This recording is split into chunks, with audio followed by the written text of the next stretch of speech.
नमस्कार, मैं हूं प्रोफेसर राजेंद्र प्रसाद पांडे।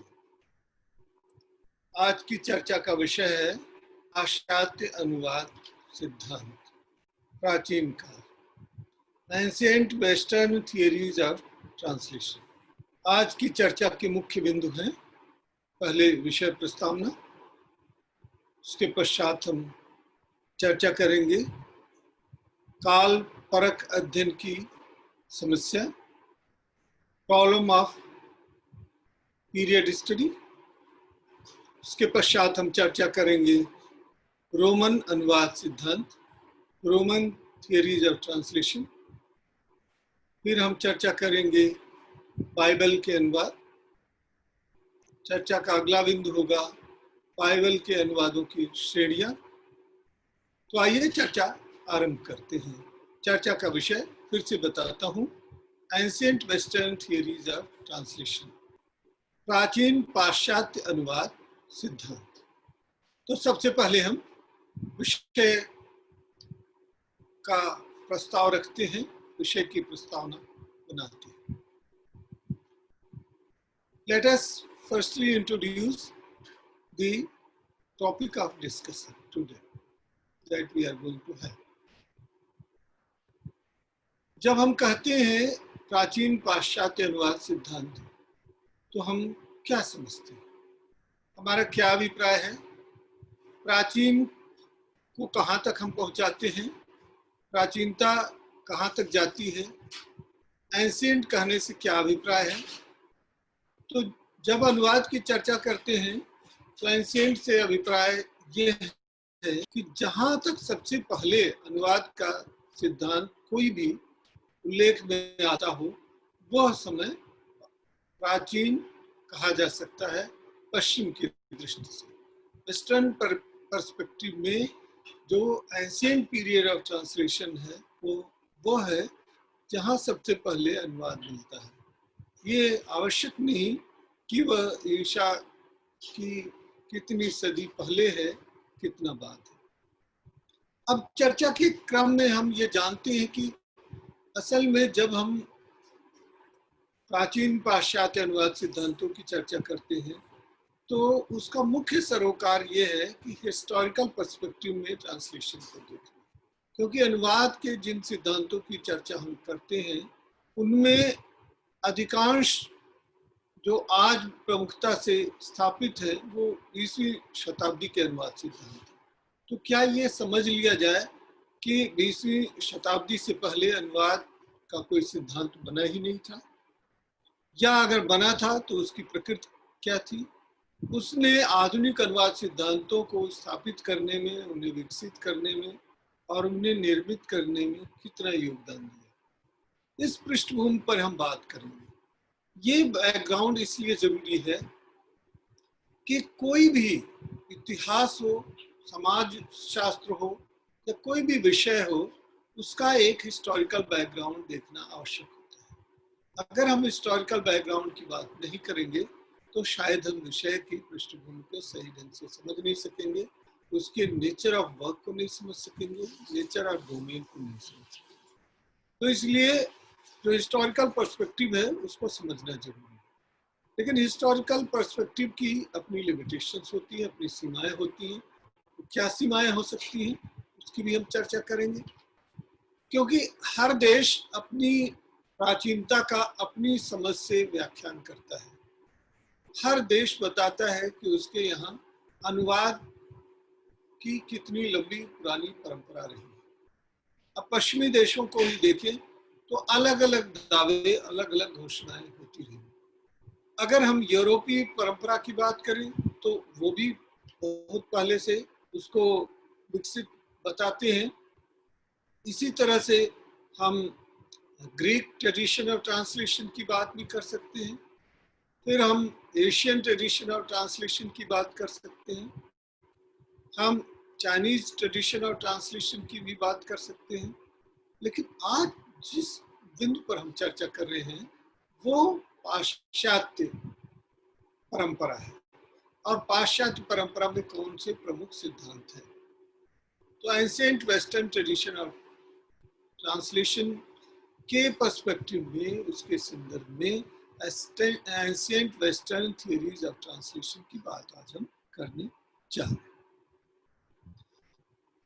तो जैसा मैंने बताया, कहीं उल्लेख 6वीं शताब्दी से है, कहीं 7वीं शताब्दी से है, कहीं और पहले से है, कहीं ईसा के आरंभ के साथ ही उसकी शुरुआत बता दी जाती है, और अपनी अपनी परंपराओं में उसके साक्ष्य खोजने की कोशिशें होती है, उसके एविडेंसेस, उसके ट्रेसेस खोजने की बात होती है। अब हम आते हैं पीरियड स्टडी की प्रॉब्लम। ये पीरियड स्टडी इसलिए जरूरी है। What is period study? Period study जब हम काल को वर्गों में बांट देते हैं, उनकी प्रवृत्तियों यानी टेंडेंसीज के आधार पर नहीं देखते हैं, बल्कि किसी हिस्टोरियोग्राफी को हम पीरियड सेंट्रिक बना देते हैं, जैसे ancient, medieval, modern, post modern, ये पीरियड स्टडी ऑफ डिसिप्लिन है। लेकिन अगर इतिहास की दृष्टि से इसको समझें, तो अगर हम उसको फ्यूडलिज्म, कैपिटलिज्म, पोस्ट कॉलोनियलिज्म इस दायरे में अगर ले जाएं, तो टेंडेंसी सेंट्रिक हो जाती है, प्रवृत्ति मूलक हो जाती है। अब प्रवृत्ति मूलक जो विशेषताएं होती हैं, टेंडेंसी सेंट्रिक जो होती हैं, या रूलर सेंट्रिक होती हैं, रूल सेंट्रिक होती हैं, इस तरह की जब भी हिस्टोरियोग्राफी की जाती है तो उसकी अपनी लिमिटेशंस होती हैं और उसके एडवांटेजेस और डिसएडवांटेजेस होते हैं, उसके कुछ लाभ होते हैं, कुछ हानि होती है। तो अनुवाद के संदर्भ में भी पीरियड हिस्ट्री की कुछ प्रॉब्लम्स हैं। क्या प्रॉब्लम है कि कभी ये बता दिया जाता है कि नहीं, हमारी परंपरा सबसे प्राचीन है। जैसे अभी हम चर्चा करेंगे रोमन ट्रेडिशन ऑफ ट्रांसलेशन। तो एरिक याकोब्सन मानते हैं कि जो कुछ भी अनुवाद में हुआ सबसे पहले रोमन ने किया। अब रोमांस, ये रोम से जुड़ा हुआ जो संदर्भ है, रोमन लैंग्वेजेस, उसी से बनता है। लेकिन इसमें जब हम रोमन लैंग्वेजेस कहते हैं तो उसमें अनेक भाषाएं शामिल हो जाती हैं, और इस व्यापक परिप्रेक्ष्य में जब हम अनुवाद की चर्चा करते हैं, तब हमें समझ में आता है कि वास्तव में जब हम रोमन ट्रेडिशन और ट्रांसलेशन की बात करते हैं तो हम क्या कहते हैं, इसकी चर्चा किसने की, कहाँ से शुरुआत हुई, और क्यों लोगों ने बताया कि जो पीरियड स्टडी है वो कितना उपयोगी है, कितना अनुपयोगी है। उदाहरण के लिए, अगर हम अनुवाद को इस दृष्टि से समझें कि अनुवाद का विकास भाषा वैज्ञानिक दृष्टि से, लिंग्विस्टिक पर्सपेक्टिव में कितना हुआ, अगर हम ये देखें कि अनुवाद का विकास सांस्कृतिक परिप्रेक्ष्य में कितना हुआ, उसको अगर हम उत्तर आधुनिकता के दायरे में देखें, तो ये जो टेंडेंसी सेंट्रिक व्यूज हैं वो कितना उपयोगी है, ये अलग मुद्दा है। लेकिन उसकी सीमा ये है कि उसमें जो उसकी पृष्ठभूमि है, बैकग्राउंड है, जो एंशिएंट रूट्स हैं और ट्रेसेज हैं, जो प्राचीन जड़ें हैं और उसके जो मूल बिंदु हैं, उससे हम अलग हो जाते हैं। और उस प्रक्रिया में हम देखते हैं कि कई बार प्राचीन सिद्धांतों में एक ही सिद्धांतकार के यहाँ, एक ही थियरिस्ट के यहाँ अलग अलग तरह के ट्रेंड्स मिलते हैं, तो उनको किसी एक प्रवृत्ति में, एक ढांचे में नहीं रखा जा सकता। क्या कर सकते हैं, तब उनको अलग अलग प्रवृत्तियों के साथ एक साथ जोड़ते हैं। लेकिन जो पीरियड स्टडी ऑफ ट्रांसलेशन है वो इस मामले में ज़्यादा लाभकारी है, ज़्यादा उपयोगी है, क्योंकि एक स्पेसिफिक पीरियड पर वो बात करते हैं, जैसे 15th century, 16th century, 17th century. अब उसमें हम किसी देश को और किसी काल को, किसी देश की प्रवृत्ति को भी नहीं शामिल करते। जब अगर हम 16th सेंचुरी की बात करें तो ये आवश्यक नहीं है कि हम उदाहरण के लिए अमेरिका की बात करें। वो तब जरूरी होगा जब अमेरिकन हिस्ट्री ऑफ ट्रांसलेशन लिखा जाए, तब जब जर्मन हिस्ट्री ऑफ ट्रांसलेशन लिखा जाए, तब जब फ्रेंच हिस्ट्री ऑफ ट्रांसलेशन लिखा जाए, तब ये आवश्यक होगा।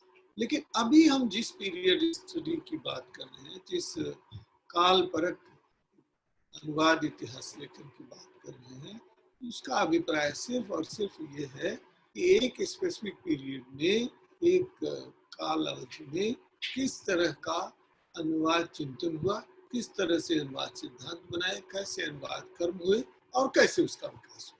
तो उसकी जो प्रॉब्लम्स हैं वो अपनी जगह है। हिस्टोरियोग्राफी के कई प्रकार हो सकते हैं, इतिहास लेखन के कई रूप आकार हो सकते हैं। कैसे हिस्टोरियोग्राफी की जाए, उसी तरह से ट्रांसलेशनल हिस्टोरियोग्राफी की भी अपनी समस्या है, यानी अनुवाद का इतिहास लेखन कैसे किया जाए उसकी भी अपनी समस्या है।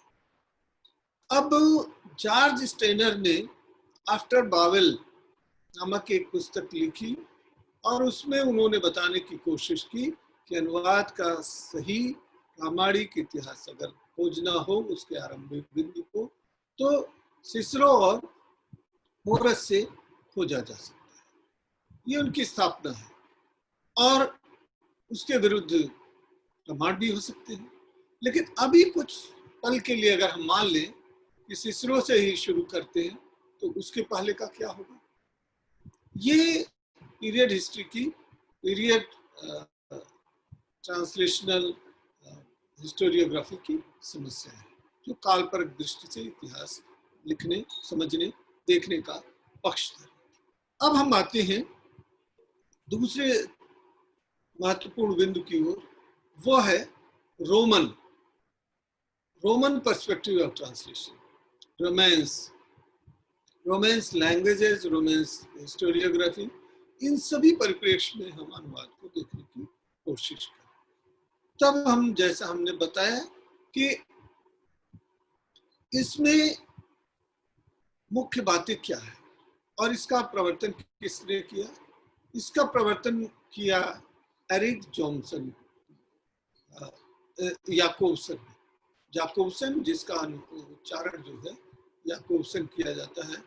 असल में फ्रेंच जर्मन भाषा में जो JO होता है वो या पढ़ा जाता है, जा को या पढ़ा जाता है।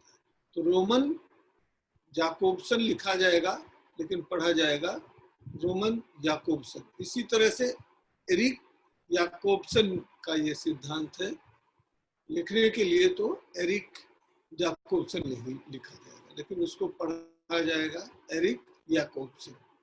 तो एरिक याकोबसन मानते हैं कि अनुवाद की जो मूलभूत विशेषता है और जहाँ से अनुवाद की के सिद्धांतों की परंपरा शुरू होती है, वो है रोमन ट्रेडिशन ऑफ ट्रांसलेशन। तो रोम की संस्कृति से उपजा हुआ अनुवाद का दर्शन है। अब उसको किस रूप में दिखाई दिया जाना चाहिए, कैसे, उसकी क्या खासियत है, तो वो बताते हैं कि वही कि होरस और सिसरो से इसकी जड़ें मिलती हैं। और होरस और सिसरो की मूलभूत विशेषता ये थी कि वो ये देखने की कोशिश कर रहे थे कि इतनी समृद्ध परंपरा उसमें है कि लिटरेरी सिस्टम ऑफ ट्रांसलेशन को उन्होंने इंटीग्रल पार्ट बना दिया। यानी रोमन कॉन्सेप्ट क्या है ट्रांसलेशन का, रोमन अवधारणा क्या है अनुवाद की, वो ये है कि उसमें साहित्य को प्रमुखता दी गई और उसके साथ साथ क्या किया गया कि जो साहित्य की सशक्त और व्यवस्थित परंपरा है, व्यवस्थित उसकी जो श्रृंखला है, उसका जो केंद्र है, उसमें हम देखते हैं कि इंटेग्रल पार्ट है, ये अभिन्न अंग है, अविच्छिन्न भाग है उसका। कैसे जुड़ा हुआ है? क्योंकि वो बताते हैं कि असल में जब वहाँ अनुवाद की बात की गई तो विशेषतः सिसरो और होरस दोनों लोगों ने ये बताने की कोशिश की कि अनुवाद बिना साहित्यिक दृष्टि से संपन्न हुए अनुवाद से जुड़ ही नहीं सकता। जब अनुवाद की प्रक्रिया शुरू की जाए तो उसमें कुछ उदार ली जा सकती है। क्या था? दो मुख्य बातें उसमें बताई गई। क्या बताई गई? कि habit of borrowing and coining एक महत्वपूर्ण बात है, खास तौर से तब जब लगभग 1500 साल पहले इस बात को कहा गया। किस तरह से कहीं से शब्दों को आयातित कर लिया जाए, बारो कर लिया जाए, या फिर नए टर्म्स, नए वर्ड्स क्वाइन कर लिए जाए। ये बारोइंग और coining, this is new trend of translation. अब ये एक नई प्रवृत्ति है जिसका पूरा इतिहास अगर खंगाला जाए तो रोमन ट्रेडिशन में मिलता है। इस दृष्टि से वो देखा जाए तो बहुत संपन्न परंपरा है, और उस संपन्न परंपरा के जो मुख्य घटक हैं वो हैं सिसरो और होरेस। अब वो यूनिकनेस क्या है उस रोमन ट्रेडिशन ऑफ ट्रांसलेशन की? उसकी जो विशिष्टता है वो इसलिए है क्योंकि वो भाषिक सीमाओं का अतिक्रमण कर देता है। यानी कि जो लिंग्विस्टिक लिमिटेशंस हैं उससे वो आगे बढ़ जाता है, उसके वो आगे जा करके और क्या करता है कि साहित्यिक निर्मित में वो बहुत सक्रिय हो जाता है। सोशल लिटरेरी कंस्ट्रक्ट में वो बहुत ज्यादा एक्टिव होता है। तो खास तौर से जो रोमन सिद्धांत है वो उदारता परक व्यवहार करते हैं। अनुवादक को ये छूट देते हैं कि वह अपनी सुविधा के अनुसार उसमें भाषा की जड़ता से मुक्त होकर के और नई चीजें जोड़े। इन नई चीजों में क्या संभावनाएं हैं कि एक तो सांस्कृतिक दृष्टि से, साहित्यिक दृष्टि से उसे समृद्ध करे, संपन्न करे। दूसरा कार्य क्या करे? दूसरा कार्य यह करे कि वो लिटरेरीनेस के साथ इंटीग्रल पार्ट के रूप में सामने आए। यानी अनुवाद केवल एक अलग तरह का कार्य नहीं है, उसकी लिटरेरी इंटीग्रिटी बनी रहे।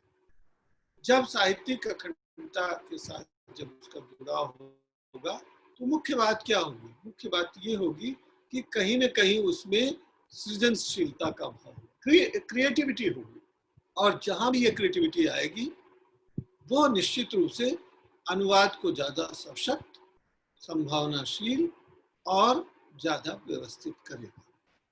ये रोमन ट्रेडिशन ऑफ ट्रांसलेशन की मुख्य विशेषता रही।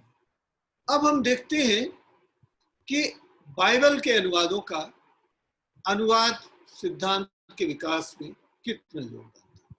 अभी हम पश्चिमी संदर्भों की बात कर रहे हैं, इसलिए भारतीय प्रसंग कोई मैं ध्यान में नहीं लाऊंगा, सिर्फ पश्चिमी प्रसंगों का जिक्र करूंगा। तो भारत के संदर्भ में जैसे अन्य धर्म ग्रंथों के अनुवाद, बौद्ध ग्रंथों के अनुवाद, वेदों उपनिषदों के अनुवाद इत्यादि इत्यादि, तो हम कहें कि बाइबल के अनुवाद ने पश्चिम में अनुवाद के सिद्धांत निरूपण और अनुवाद की परंपरा को विकसित करने तथा अनुवाद के नई नई स्थापनाओं को लाने में बहुत ही महत्वपूर्ण योगदान। बाइबल के अनुवादों की प्रक्रिया में इतने महत्वपूर्ण कार्य हुए कि वो, अगर बाइबल के अनुवादों पर एक शोध किया जाए तो अनुवाद के जो आधुनिक सिद्धांत है, प्राचीन सिद्धांत है, उसका अधिकांश हिस्सा उससे जुड़ा हुआ मिलेगा। अब बाइबल के अनुवादों के रूप में किस तरह से इसको देखा जाता है, तो हम देखते हैं कि उसको पहले कहा गया this is domain by grace. ये जो हमारा जीवन है ये ईश्वर की कृपा से प्राप्त हुआ।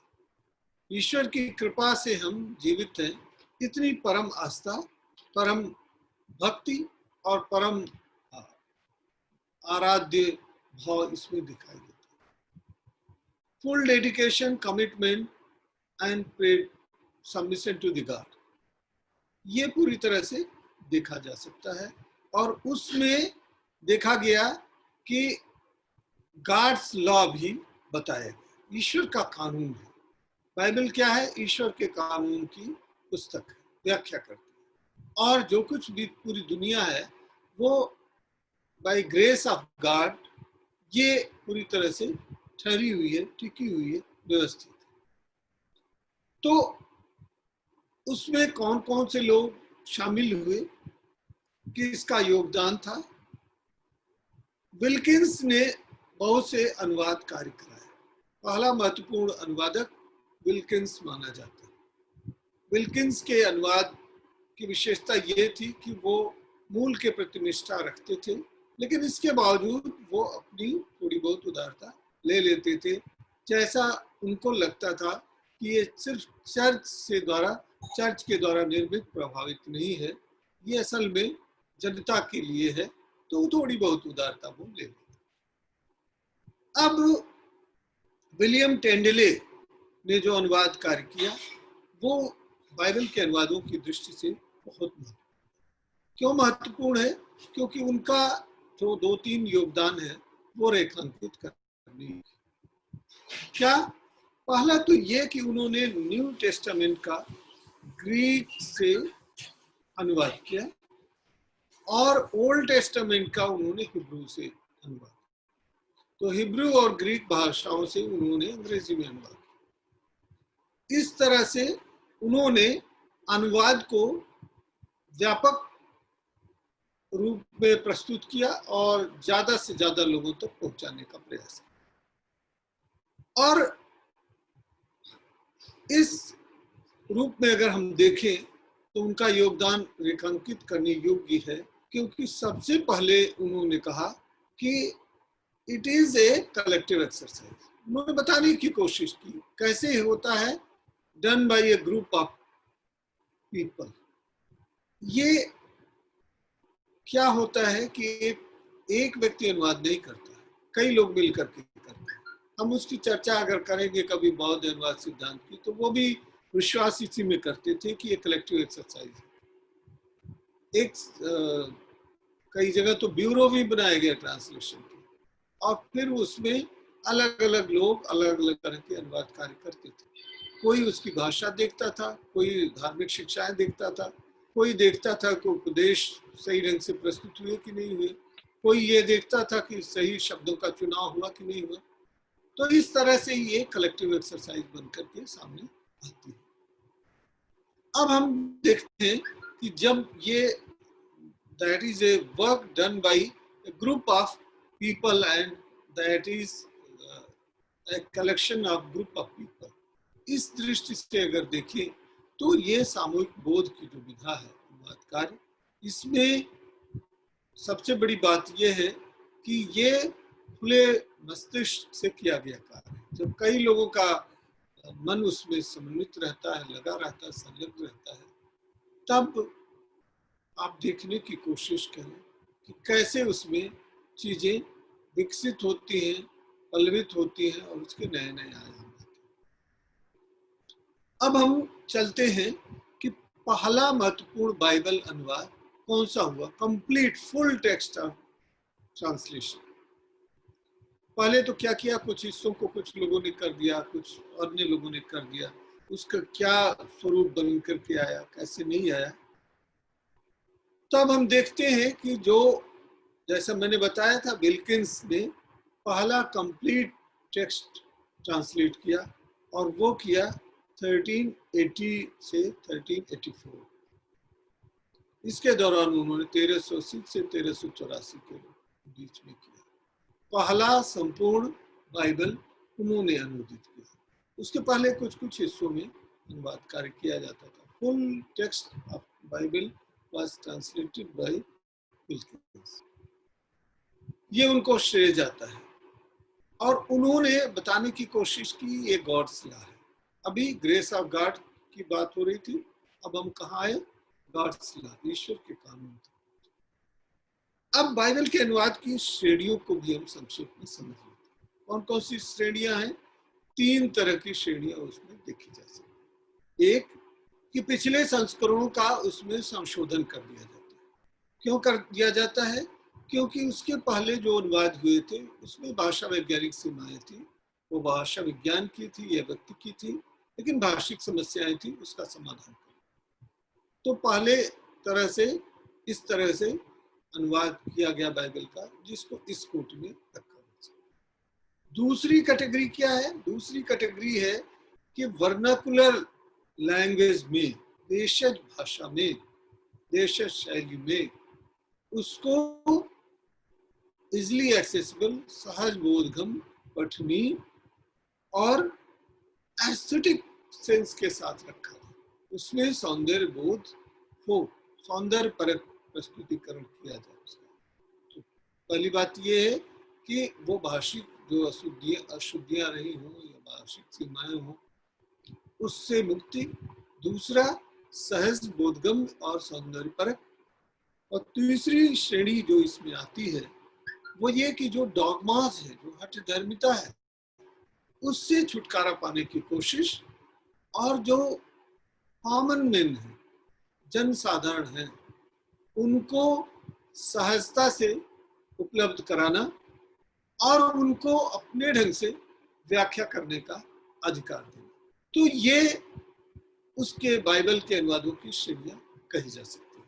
तो संक्षेप में जिन मुद्दों पर आज हमने चर्चा की वे हैं प्राचीन पाश्चात्य अनुवाद सिद्धांत की प्रमुख जो स्थितियां हैं, उसके बिंदु हैं।